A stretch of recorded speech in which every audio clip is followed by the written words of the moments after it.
The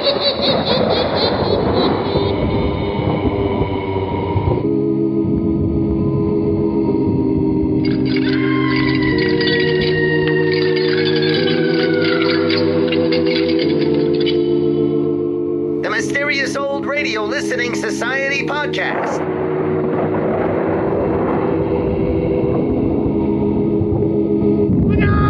Welcome to the Mysterious Old Radio Listening Society, a podcast dedicated to suspense, crime, and horror stories from the golden age of radio. I'm Eric. I'm Tim. And I'm Joshua. We love mysterious old-time radio stories, but do they stand the test of time? That's what we're here to find out. This week we present the final installment of our current listener library series featuring suggestions from you, our mysterious listeners. Today's episode was chosen by Mark. Mark initially requested 3 Skeleton Key from Suspense, but since we're saving that particular classic for a special occasion, he was kind enough to suggest another Suspense episode, The Yellow Wallpaper. Radio's outstanding theater of thrills debuted on CBS in 1942 and ran an astounding 20 years.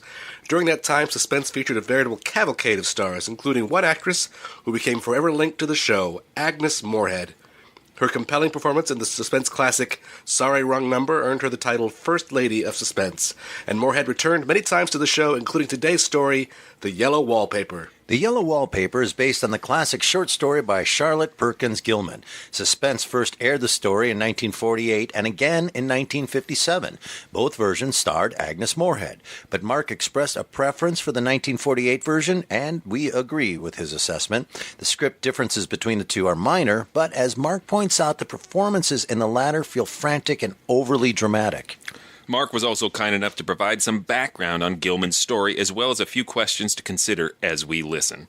Mark writes, as you may know, Gilman's story was rediscovered in the 1970s by feminist scholars who saw it as an important text about how women's voices were silenced in a patriarchal society. Some of those feminist scholars talked as though the story had been completely forgotten since it was published in 1892, but as these radio adaptations make clear, that was not the case. It was simply relegated to the status of a Gothic horror tale rather than a literary, let alone feminist, masterpiece. So I'm interested in what you gentlemen think of this pre-feminist rediscovery adaptation. Does it work as a psychological horror story? Does it work as a radio adaptation? And if you wish to consider it, how much of Gilman's feminist narrative survives in this telling? It's late at night, and a chill has set in. You're alone, and the only light you see is coming from an antique radio. Listen to the sounds coming from the speaker. Listen to the music, and listen to the voices. In just a moment, Suspense, starring Agnes Moorehead. Hi, Hap. Hello, Ed. How are things? Couldn't be better. Except walking 12 blocks to your service station just isn't for me.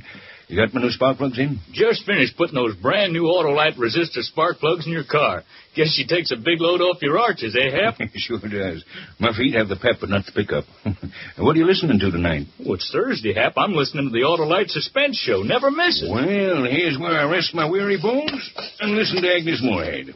Hey, Hap, here comes Frank Martin, the Autolite salesman, to join us. Hello, Frank. Hi, Ed. Meet Hap Horton. Autolite spark plugs, batteries, and ignition systems. The lifeline of your car. Well, thanks, Mr. Horton, for the assist. And wait until I give you the real lowdown on those brand new Autolite resistor spark plugs Ed just put in your car. Say it later, Frank. Here comes Agnes Moorehead.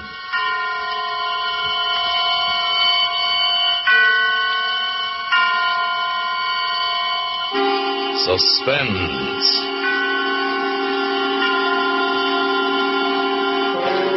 Autolite and its 60,000 dealers and service stations bring you radio's outstanding theater of thrills. Starring tonight, Miss Agnes Moorehead, in a tale well calculated to keep you in suspense. Today, everybody's switching to Autolite, and tonight, Autolite takes pleasure in presenting Anton Lita's production of the famous short story, The Yellow Wallpaper, starring Agnes Moorehead.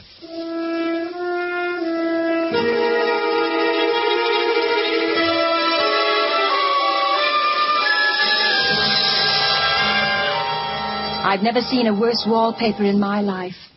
All those strangled heads and bulbous eyes and fungus growths seem to shriek with derision.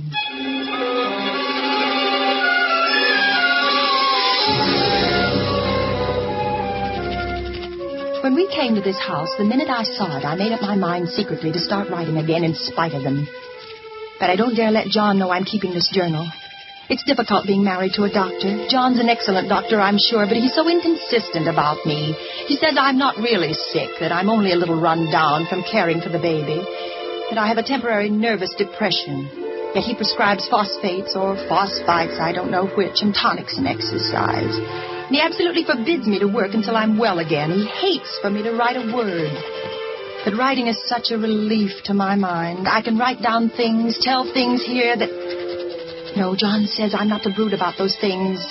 I confess they make me feel bad, so I'll only write about the house. I saw it for the first time today. It's the most beautiful place. John rented it for the summer, and we drove up today, a perfect June morning. The bay and the white sails and people already in swimming, and then the shaded lane and the riotous old-fashioned flowers and the gnarly trees and the house.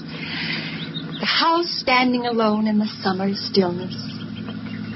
I could never tell John, but you know, the house spoke to me. It was only because he rattled on so that I couldn't hear what Reminded me of those English places you read about. Gardeners, cottages, and everything, and at only $200 a month. Hedges and walls and gates that lock, and there's a ghostliness. Remember, I rented it just for you, darling. And you're going to let Jenny do all the work while you live like a prince. You like it, darling? Speak up. Yes, John. Yes, it's lovely, but it's strange, as though it might be haunted. Darling, you've got that look on your face again. That dopey look. Well, Jean is home, has a station wagon, and if I know my dear sister, she's already turned the place inside out and cleaned it top to bottom. John, is it haunted, do you think? What, the house? Uh-huh. At $200 a month? Well, that's asking too much of fate. Come on, how about... You always laugh at anything you can't touch or see or put down in figures. There is something strange about the house, I feel. If you weren't always imagining... I'm not imagining. One reason I don't get well is that you don't believe me. You don't even believe I'm sick. You tell my friends and relatives. I've heard you. I've heard you that there's nothing wrong with There is nothing wrong with you. You see, saying it again. I'm sorry. Please don't cry. Now, come along. Let's go inside. And so I came into this house in tears. It was wrong. It was all wrong. Maybe the house saw me crying, or this room.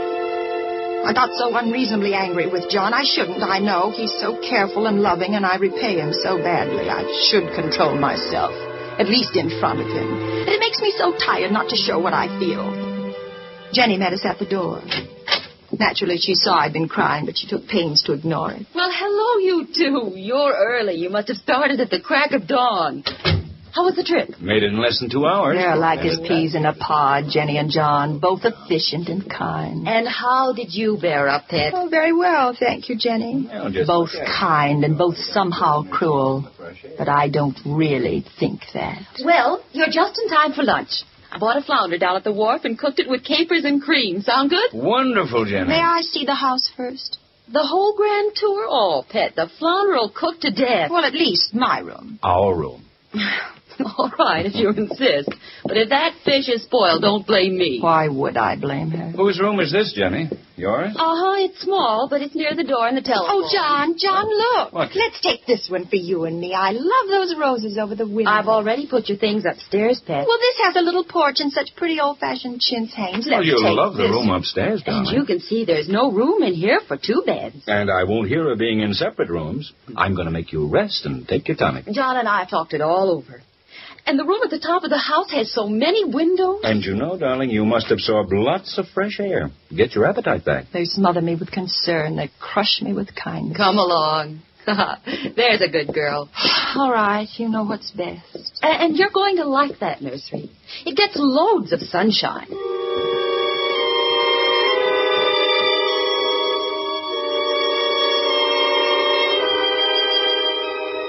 Up the steep, narrow stairs, 2 stories up to the very top of the house. There's a gate at the top that locks. I wonder why. And beyond the gate is the nursery room. This room. It is big and airy, nearly a whole floor with windows that look every way. They say it was a nursery. But what was it, really? Open them all, Jenny. Wide. All right. Well, darling? Why are the windows barred? For the little children. Otherwise it wouldn't be safe. Oh, yeah, I suppose. Children climb around so, don't they? What are those rings and things in the walls? Oh, I expect they made it into a gymnasium when the children got older. A sort of playground. Oh, they must have hated the wallpaper. Well, they were rough on it, that's for sure. The way they've stripped it off in patches. I don't blame them. It's hideous. Oh, who wants to look at the wallpaper with this view? My, you can see the whole bay. It's a revolting color. It's unclean. Such a strange, sickish yellow there where the sun's faded it. I never saw worse paper in my life. Don't dramatize it, darling. You must be hungry, and I know you're tired. I'm not tired. Why do you both act this way? I say the wallpaper's ugly, and you look at each other. Your eyes shuttle back and forth, and suddenly you both act as though I'd lost my... Darling, that was something we weren't going to say. Be a good girl, Pet. We don't act anyway. We just don't want you to worry. We want you to be well.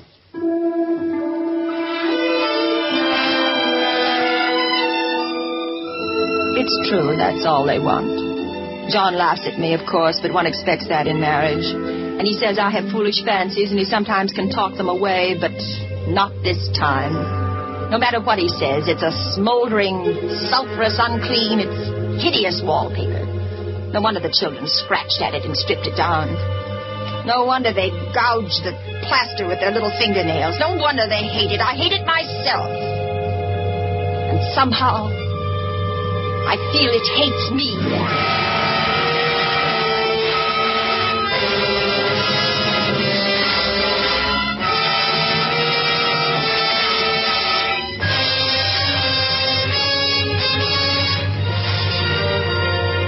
For Suspense, Autolite is bringing you Miss Agnes Moorehead in the Yellow Wallpaper.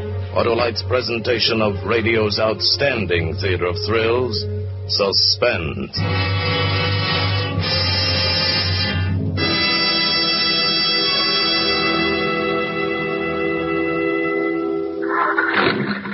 Say, Ed, isn't she terrific? Yes, sir. Agnes Moorehead is always terrific. She sure is.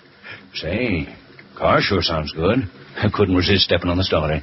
And these new Autolite resistor spark plugs sure make this a contented car. Yep, and you got the first set in town. Well, right now you can get Autolite resistor spark plugs almost anywhere in the United States. It's sensational. Why, no other spark plug will give and maintain such performance. Sounds like a good sales story. Where did the name resistor come from, Mr. Morton? Autolite worked with leading car and truck manufacturers, and they ignition engineered a 10,000 ohm resistor right into the Autolite spark plug. That permits a wider spark gap setting and maintains it far longer than any other spark plugs. Mm-hmm. Actually, Mr. Horton, when you replace your narrow gap spark plugs with a set of wide gap Autolite resistor spark plugs, you can tell the difference in your car. That's right from the book, I'll bet, eh, Mr. Morton? Well, guess so. But here's the simple lowdown. As a result of the wide gap in the resistor spark plug, your engine idles smoother. You have better luck with lean gas mixtures and save gas. And within established limits, you reduce spark plug interference with radio and television reception. Yes, and today you can get the resistor spark plug from almost any of Autolite's 60,000 dealers. That's the biggest spark plug news in years.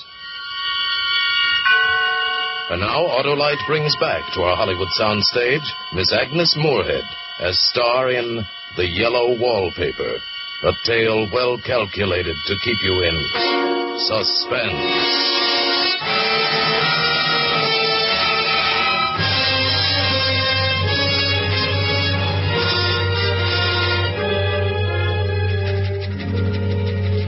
We've been here 2 weeks, and I haven't felt like riding again since that first day.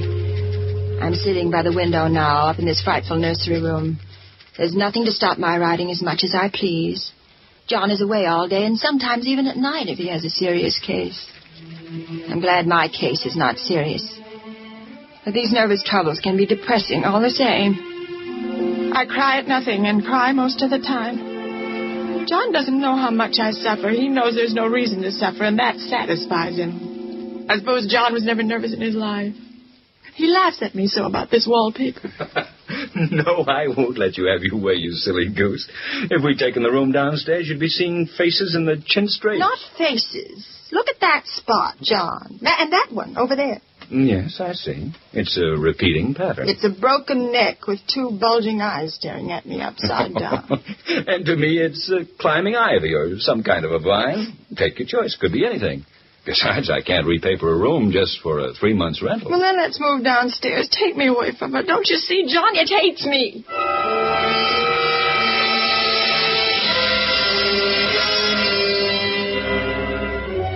I wish I'd get well faster. Just use your will and your good sense, I'm darling. afraid. But you're so much better. When I married you, I meant to be such a help, and I'm only a burden. You are a help to me. You're my comfort. I can't even be with my baby. It makes me so nervous. Will I ever be well enough to see him again? Of course you'll be well. If you try. Then I'll try, I promise.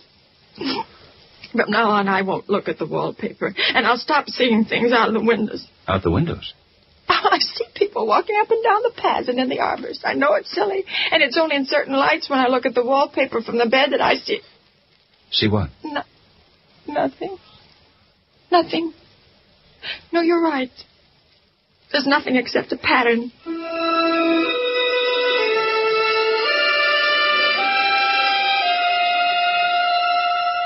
A front pattern and an under pattern in a different shade of yellow. It dwells in my mind so. I lie on that great immovable bed. It's nailed down, I believe, and follow that pattern about by the hour. And then where it isn't faded and when the sun is just so, I see a strange, faint, formless sort of figure lurking, waiting behind that front design.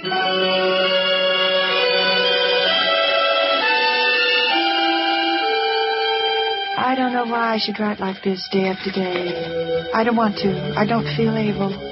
And I know John would think it absurd, but I must express what I feel and think in some way. It's such a relief. There are things in that wallpaper that nobody knows about but me. You know, there's a woman stooping down and creeping about behind that pattern.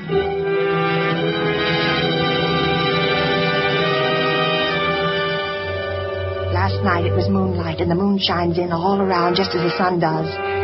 John was asleep, and I hated to waken him, so I kept still and watched the moonlight on the wall till I felt creepy. The woman behind the paper began to shake the pattern as if she wanted to get out. I got up softly and went and felt the paper to see if it did move. It moved. It moved, I'm sure of it. And the poor woman cried out as though her voice came a long way over water. Telephone! Look me! Telephone! Look me! Telephone! Look me! Oh, the poor thing. Then I went back to the bed. John was awake. What is it, darling? Why, you up? You shouldn't go walking around like that. You'll catch cold. The moonlight woke me. You are cold. You're shivering. John, I'm not really getting better. Won't you take me away? Our lease will be up in 3 weeks, darling. I don't see how we can leave before then. Of course, if you were in any danger, I would, but you really are better, dear, whether you see it or not. I'm a doctor, and I know. Oh, my appetite may be better in the evening when you're here, but it's worse in the morning when you're gone. Why, you're gaining flesh and I color. don't weigh a bit more, not even as much. Well, bless your little heart. You shall be as sick as you please. But let's go to sleep, huh? And talk about it in the morning. You won't go away? How can I, dear? And why should I, since you're better? Better in body, perhaps, but darling, in my health. For my sake and your sake and for the sake of our child, I beg you not to let that idea enter your head. Not for an instant. Can't you trust me as a doctor when I tell you it's a false and foolish idea? Answer me, darling. Don't you trust me? Yes, of course I trust you, only... What? I'm sleepy. Let's go to sleep. But I didn't sleep. I lay there for hours trying to decide if the front pattern and the back pattern moved together or separately.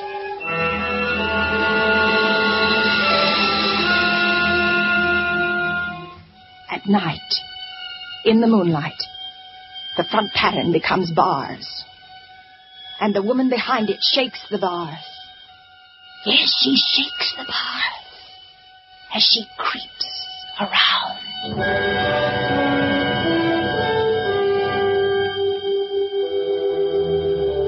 I lie down ever so much now. John says it's good for me and to sleep all I can. But you see, I don't sleep. And that cultivates deceit, for I don't tell him I'm awake. Oh, no. Fact is, I'm getting a little afraid of John. He seems very odd sometimes, and it strikes me that perhaps it's the yellow wallpaper. I like this room now, and life is much more exciting than it used to be.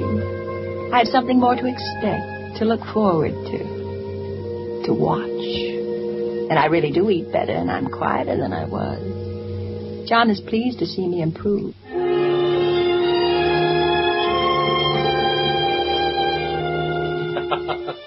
You see? You're flourishing like a weed in spite of your wallpaper. Yes. In spite of the wallpaper. In spite of it. Because of it. But I had no intention of telling him that. He might want to take me away, and I don't want to leave now until I found out. There's 1 week more, and I think that will be enough.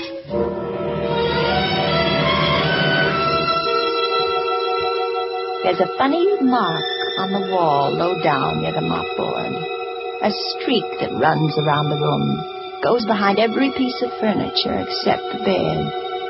A long, straight, even smudge as if it had been rubbed over and over and over. How was it done? Who did it? What did they do? Round and round. Round and round. Round. It makes me dizzy.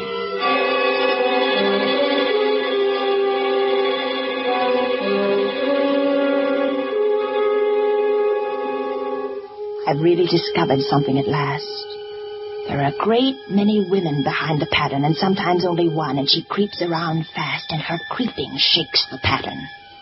She's trying to climb through and can't because the pattern strangles everything. But she does get out in the daytime. I know because I've seen her.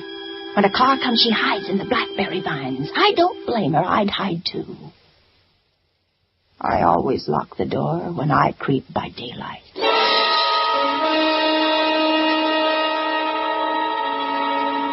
There are only 2 days left to tear this paper off and let the woman out in the room. And John's beginning to take notice. I don't like the look in his eyes, or the way he talks with Jenny about me. I overheard them. She isn't sleeping nights, Jenny. She's quiet, but I know she's awake. Well, it's little wonder she sleeps the whole blessed day. Well, maybe I ought to call in another doctor. No, it's just stubbornness, John. She's determined to prove you're wrong. I suppose you're right. Oh, I'm sure she'll improve. Oh, darling. Well, hello, Pet. How you creep about? Well, that's a funny thing to say, Jenny. It isn't I who creeps. Jenny says you stay in your room too much. You don't take your exercise. You tell me to rest and then you tell me to take exercise. I can't do both. Well, though I can't see through them. Tomorrow's our last day here. We'll talk about exercise when I get you back to town. I'll have to rouse you out of bed pretty early, Pet. You know, some of that furniture up there belongs downstairs, and the movers will be here at 9. Maybe you'll sleep upstairs tonight, Jenny, so you won't be alone, darling. You won't be here tonight, John? Well, not until tomorrow evening. There's a difficult case. If you're going to feel lonesome... Oh, no, Jenny. I'll rest better alone, I'm sure of it. Thank you all the same. That was clever of me. The sly thing. I won't be alone a bit. As soon as the moon shone in, the poor thing behind the paper began to crawl and shake the pattern. I ran to her. I pulled, and she shook. I shook, and she pulled. In my morning, we peeled off yards and yards of yellow wallpaper, a strip about as high as my head and half around the room. When Jenny came up in the morning, she looked at the wall in amazement. You know why I did it, Jenny? Just to spite the vicious thing. Why are you so surprised? Oh, I'm not. Why, I wouldn't mind doing it myself. But you mustn't tire yourself, Pet. She wouldn't mind doing it. Why don't you come downstairs and lie down?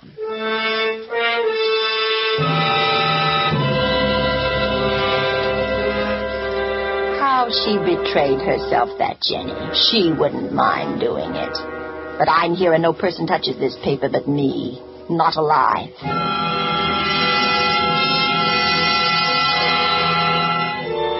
I've locked the door and thrown the key down into the front path. I don't want anybody to come in till John comes. I want to surprise him.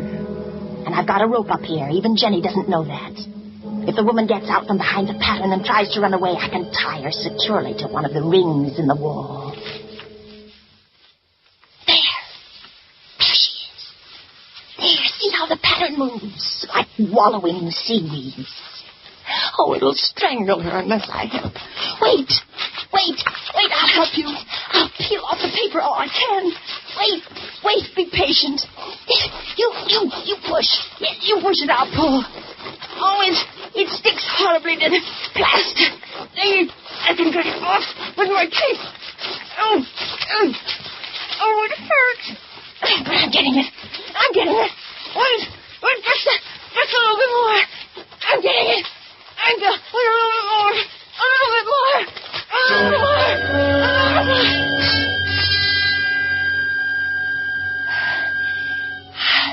I wonder if they all came out of the wallpaper as I did.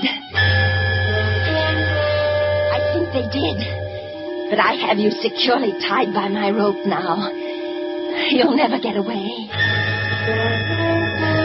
But I don't want to get away. It's so pleasant to be out in this great room to creep about as I please.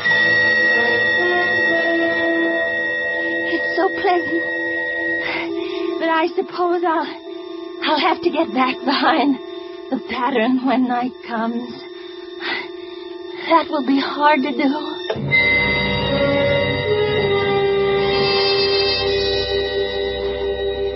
Well, it's better than going outside. I won't go outside, even if Jenny asks me to. For outside, I have to creep on the ground where everything is green instead of yellow. And here, I can creep smoothly on the floor. Listen, she's coming now. Darling, open the door. Do you hear me? Open the door. It's John at the door. Open the door, darling. Open it, please, dear. Oh, he does pound and shout. No use, Dr. John. You can't open it. Open it, do you hear me, dear? Open it. Jenny, bring me the axe. Oh, no, he'll break down that beautiful door. John, dear, the key's down in front of the house under a plantain leaf. Please. My darling, it's please. Down by the front door, John. Open the door, for heaven's sake, open it. I can't. The key's downstairs, John. It's under a plantain leaf by the front steps. It's under a plantain leaf, John. Go and see. You'll find it if you look. You'll find it. There. He's gone to look. The wallpaper has stopped laughing. The evil thing. Now I can creep slowly, smoothly on the floor. Round and round, round and round and round. And my shoulder just fits into that long smudge on the wall so I can't lose my way. Oh, he's coming back. He's running on the stairs. How astonished he'll be. Darling. Oh, my dear, what is it? What's happened? I've got out at last, John. Out in spite of you and Jenny. I pulled down the paper. I shook the pattern and pushed and pulled it down. It stuck horribly. But you'll never put me back. You'll never put me back. You're so pale, John. Why do you close your eyes? You watch how swiftly I creep around in this lovely yellow room.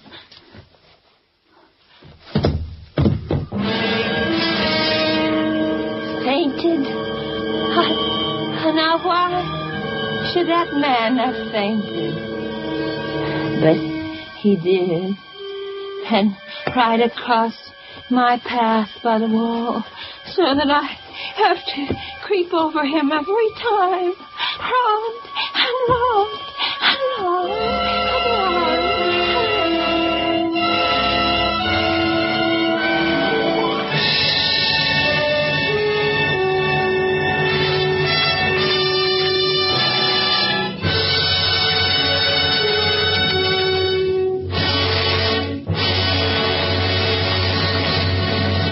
Thank you, Agnes Moorehead, for a magnificent performance.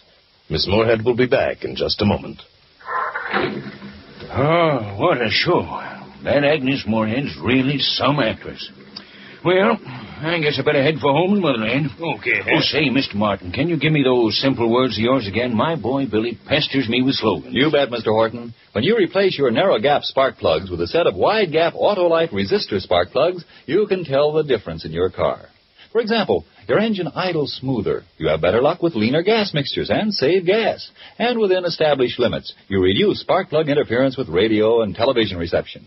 So, switch to Autolite because Autolite means resistor spark plug. Ignition-engineered spark plugs. Autolite means batteries. Stay full batteries. Autolite means ignition system. The lifeline of your car.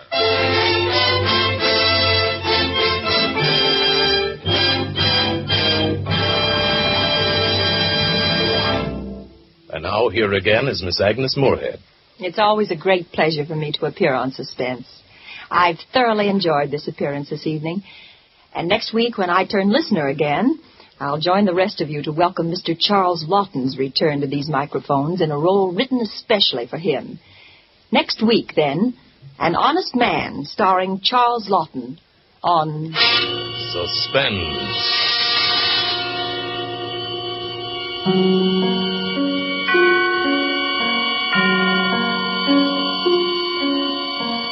Agnes Moorehead may soon be seen in the Warner Brothers production, Johnny Belinda. Tonight's suspense play was adapted for radio by Sylvia Richards from an original story by Charlotte Perkins Gilman. Music was composed by Lucien Morawick and conducted by Lud Gluskin. The entire production was under the direction of Anton M. Leader. Next Thursday, same time, you will hear Mr. Charles Lawton in An Honest Man.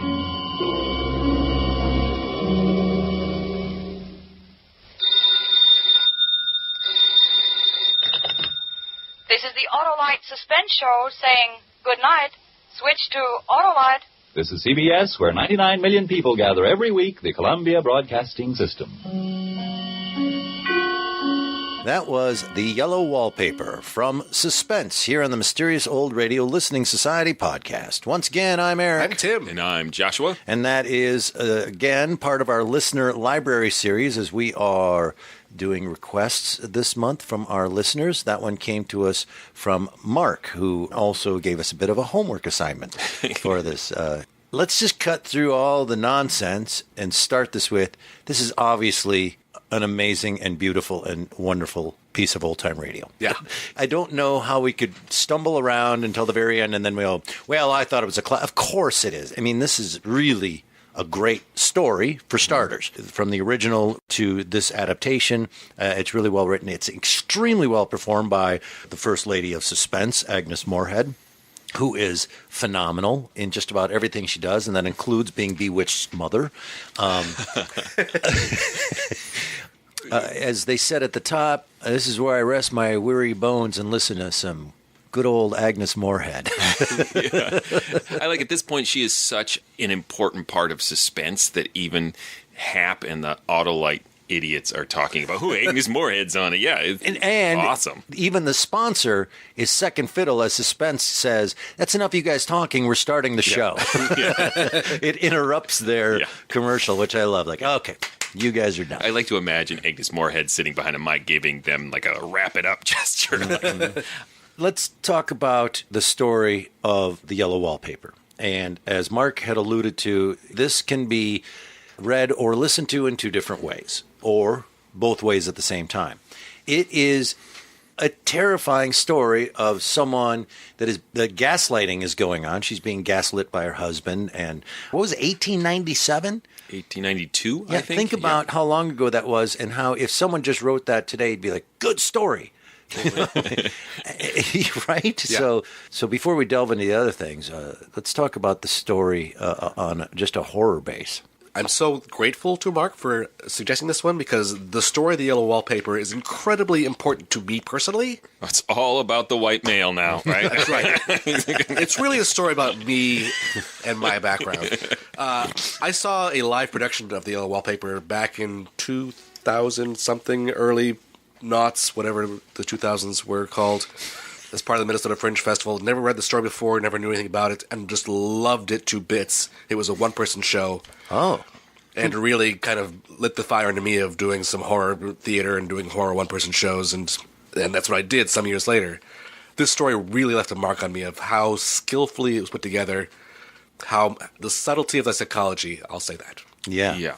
And I mean, in the most direct sense, at the time of the writing, as I understand it from what I've read, is that it was specifically a criticism of doctors and the rest cure, and obviously the sexism behind that rest cure, but that women who had, postpartum depression or any other ailment or concern or just didn't like their life for really good reasons were prescribed to sit in rooms alone, to take naps after every meal they ate, to not do any writing, which is a big part of this story, to not stimulate their little woman brains that would cause more agitation. And as the story goes, Gilman herself... Shut up and be still. Yeah, but she was prescribed this and almost lost her mind, but stopped doing it and went back to working and writing. And she wrote, so this is semi-autobiographical, except for the crazy part of it, because she saw it like... Someone could go insane doing this and went, let me write about that. Did she write more, or is this one of those people that wrote one story? And did she... No, she wrote some pretty famous, utopian future novels, like Metropolis. and I'm going to totally forget. It's like Star Wars. It's not like Her Planet, but it's something like it's her something, and a future world that was all controlled by women. Wonder Woman. Yeah, yes, she wrote Wonder Woman, Eric. Thank you. The idea of gaslighting is something that is truly terrifying to me. It's one of those things that in fiction gets me, but also when I see it in real life and when I've experienced it in real life. And what I mean is the idea of just constantly telling someone that what you perceive as reality is not reality, and then not backing it up with proof or any explanation, just saying, no, that's not true, is so frustrating and so crazy-making. When people do that to you, and there's some national examples of this going on, in fact, but when you say, you are wearing jeans, and they say, no, I'm not. But you are. Nope, I'm not. And I completely see how you can absolutely go insane if you don't just let it go and just say, yeah, you're right, you're not wearing jeans, and move on. But people know in their own experience, I think everyone knows, of a time in their life when I thought this was the case and I was wrong. I needed someone I loved or trusted to point out to me where I was wrong. Right. And so if someone is gaslighting, you have to proceed forward as if I'm never wrong. Right. You have to not trust the people that you would normally trust. Especially someone who you trust. And in the case of a husband and wife, a complete faith and respect and all of those things. And you say, well, of course, you would never lie to me and you would never. So this must be truthful. To do that to someone and manipulate someone who has that kind of faith in you is unspeakable. It's terrible. Beyond the idea of individual relationships and gaslighting on an individual basis, I think what you're looking at in this story, too, is that it is a cultural belief. And it's not someone necessarily even trying to manipulate someone consciously. I think the way the husband is portrayed, both in the radio show and to a certain degree in the original short story, is that he is part of this cultural belief and he actually believes it. And it's not just psychological, because there's also elements of this that are just physical. When you are confined and you can't move, which is why that last image is so spectacular, this almost like a cat circling the room, that tiny bit of territory, the only territory she's given. And I think that emphasizes the psychological and physical. And you had mentioned earlier that there's two different ways to see it, and there is the way of seeing it where this woman is a genuine hazard to her child, and her husband and Jenny are trying the best they can to be patient and kind to her as they keep their child safe. And I would make the argument that that is 100% the intention of this Suspense production, and definitely the later one we didn't listen to, because the later 1957 production actually has an opening monologue from the producer in which he just states, we are about to listen to one of the greatest tales of terror ever. And he puts it on the same pedestal with The Telltale Heart and The Pit and the Pendulum. And so they are really producing this as the story of a woman gone crazy. And I definitely think the performances support a reading of this not as feminist, but gothic horror. The other part of it is there's this thing where you think, what if there are people behind the wallpaper trying to get out for real and she's not crazy? Maybe there's some spirits or things in this room and she actually is seeing them, which I love. All of that There makes are for a readings of this terrifying story where this is a ghost story. H.P. Lovecraft loved it because he saw it as this realistic portrayal of madness. And you get the idea with those grooves along the wall that other women went crazy in this room. So a lot of those ideas fit it into this horror category. And I think for suspense particularly, one of the things that works against a feminist reading of this story, if you had never read The Yellow Wallpaper, is the casting, at least in this version. Because I think by then Agnes Moorehead is playing these hysterical, crazy women, right? Who you sometimes have a difficult time empathizing with. Amazing performances, but she kind of has a craziness that distances the listener, I think, to a certain degree. And then when you throw in Bill Johnstone, the Shadow, as her husband, you're immediately like, well, he's a good guy. He's the Shadow, right? You know what I mean? Like, I think the script is a really true to the original story. Yes. But I think the direction and performances definitely pull it into a straight horror reading. What they keep from the story that I think reinforces that this adaptation still holds some punch as a feminist read on this is over and over, one of the problems is they don't listen to her. Yes, that's what I was talking about, the gaslighting. Well, the difference between I'm being gaslit versus someone's trying to take care of me when I need taken care of. Right. The performance by Agnes Moorehead, I think that this performance by her in this, I wrote, it is a beautiful descent into madness. Oh, it's a wonderful performance. It's a fantastic descent, and it's slow, and it's grinding, and it never gets to the point where it's too much, and it doesn't go somewhere too fast or she's got nowhere to go. She saves everything. There's another level in the last minute where that she can go even crazier, and that builds the suspense and builds the terror of this story. And those little asides that she does when she talks to somebody. Oh, yeah. Those little bitter asides, they're great as they go, and they also build up that sense of dissociation that she is pulling away from her environment more and more, and it just going into her head. There is a great performance when she does the muffled voice of the woman in the wallpaper. That is hugely distressing. It was so good, I almost wish they'd done it a few more places. She kind of slips into it when she's ripping off the wallpaper at the end, and sometimes her voice sounds a little muffled, like she's almost convinced that she's playing the part of the woman in the wallpaper and the narrator, and then she obviously eventually becomes convinced that she escaped from the wallpaper herself. And so it's a great acting moment to sort of merge those two ideas. And that great line, which I don't know if is in the original, I always lock the door when I creep around in the day. No, that's straight from the story. It's one of the best lines. Fantastic. Yeah, and it sends a little chill down your spine. And the way she delivered it, there's a beat, she delivers it. Oh, nice. What are some of the other things Mark wanted us to tackle?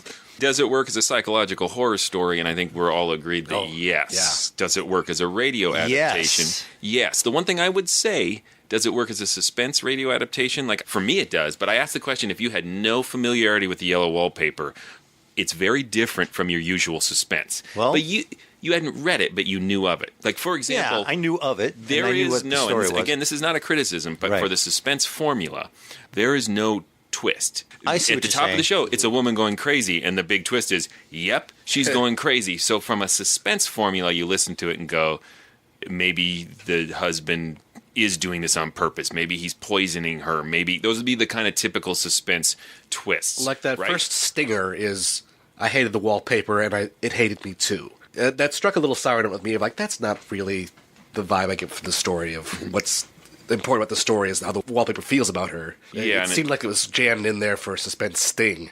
I would love to hear back from listeners who maybe had no familiarity with the Yellow Wallpaper, what they think of this episode. The suspense aspect of it, though, as I said earlier, is the idea as you're sitting there, is she going crazy or are there people trapped behind the wallpaper trying to get out?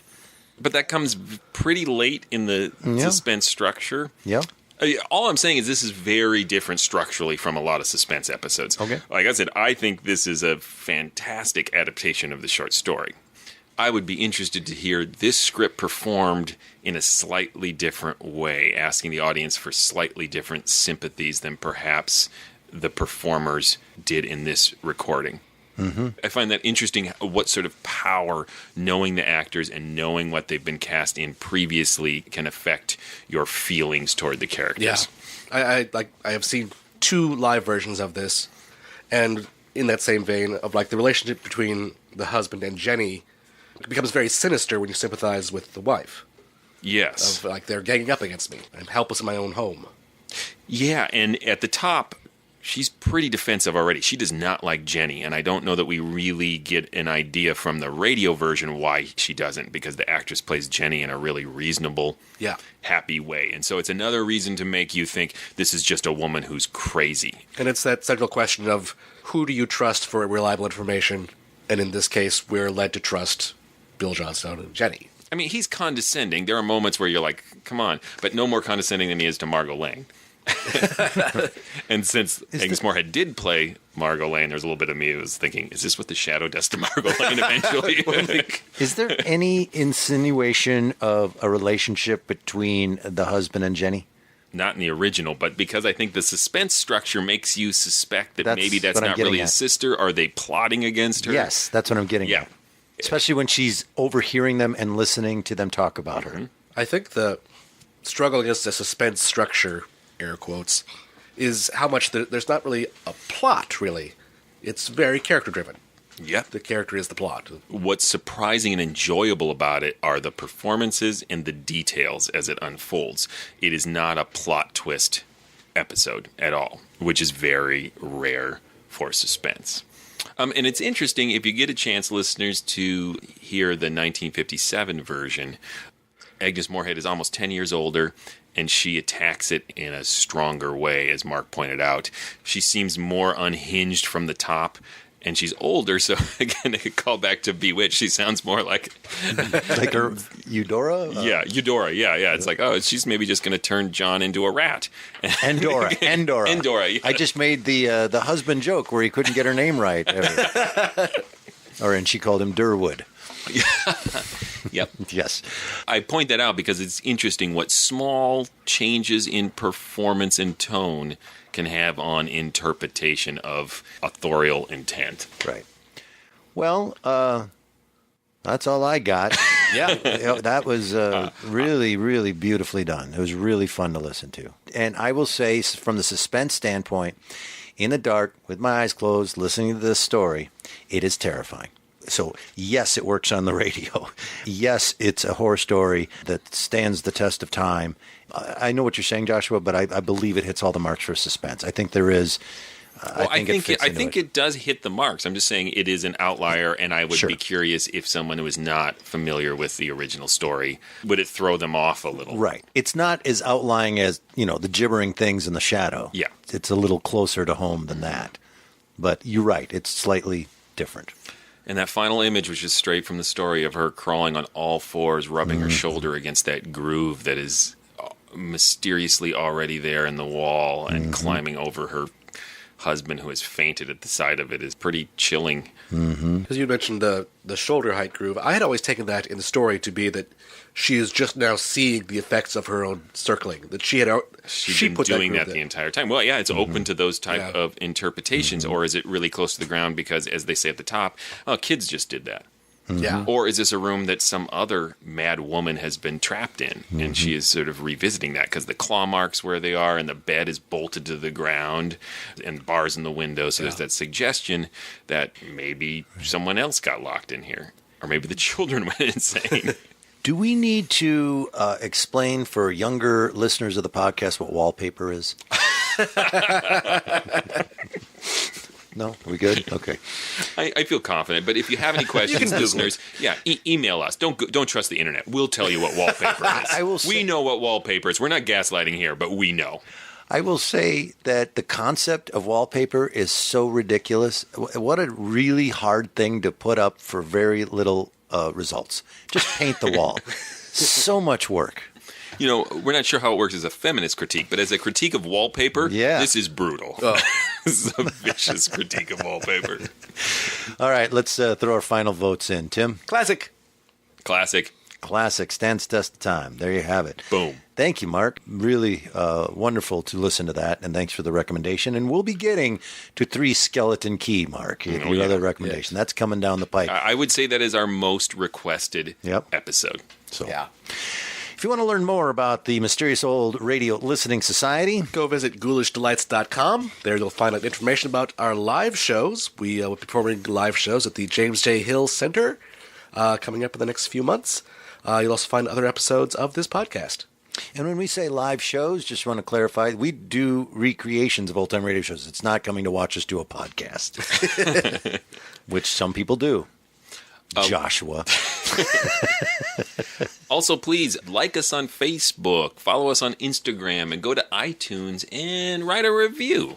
I would challenge any listener to do a feminist critique disguised as a horror story review. I will high-five you. You can pull that off. Drive to where you live. Wherever you live. I don't care. North Dakota, I'm there. I will show you a high-five. Yes. All right. And whatever Instagram is, please enjoy it and go there. And someday you guys will explain to me why that's important. Who's got the next one? Is it me? It's you. Yeah. What are we doing? Oh, that's right. It's the Horla, and we're doing the version done by Peter Lorre's Mystery in the Air. Until next time. Look out! Well, here's where I rest my weary bones and listen to Agnes Moorehead. Well, now that that's settled, you'd better run along, Durwood. We don't want you to be late for doing whatever it is you do.